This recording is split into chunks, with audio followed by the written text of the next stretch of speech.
नमस्कार. यशवंतराव चव्हाण येथे दिव्यांग सक्षमीकरणाचा कार्यक्रम आहे. त्या कार्यक्रमाला आम्ही जात आहोत. चला या. यशवंतराव चव्हाण सेंटरच्या कार्याध्यक्ष माननीय खासदार सुप्रियाताई सुळे यांच्या संकल्पनेतून यशवंतराव चव्हाण सेंटर गेली अनेक वर्षापासून दिव्यांग क्षेत्रात काम करत आहे. यामध्ये दिव्यांगांच्या शारीरिक, मानसिक आणि आर्थिक सक्षमीकरणासाठी उपलब्ध असणाऱ्या विकासाच्या योजना, कायदे व सोयी सवलती याबद्दल जनजागृती वेगवेगळ्या उपक्रम आणि कार्यक्षेत्राच्या माध्यमातून केली जाते.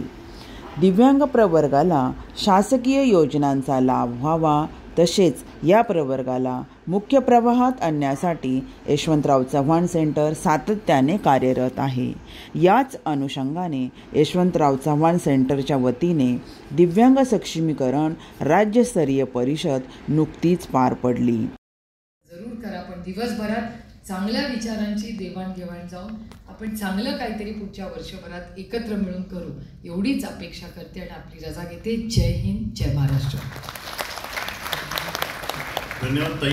आपण सूचना केल्यामुळे एक मुद्दा फक्त आपल्यापुढे. या परिषदेत दिव्यांगांविषयी योजनांसंबंधी जनजागृती आणि प्रचार व प्रसार, दिव्यांग कल्याण संस्थेतील लोकसहभाग, सेवापूर्तीसाठी प्रक्रिया सुलभीकरण, दिव्यांग कल्याण योजनेअंतर्गत नोंदणीकृत संस्थेची सद्यस्थिती, सुधारणा व विस्तार, दिव्यांग कल्याण मंत्रालय अंतर्गत दिव्यांगांना अपेक्षित सेवा मिळतील यासाठी प्रक्रिया सुलभ करण्याबाबत शिफारस करणे, केंद्र व राज्य सरकार योजनेतील सहभागी संस्था, संघटना, योजनेतील अडचणी व उपाय, दिव्यांग हक्क कायदा 2016, विविध विभागासाठीच्या तरतुदी व त्यांच्या भूमिका, उदाहरणार्थ प्रतिबंधनात्मक उपाय, आरोग्य, सामाजिक सुरक्षितता, अंमलबजावणी, मंत्रालय ते ग्रामपंचायत पातळीवरील अंमलबजावणी प्रक्रिया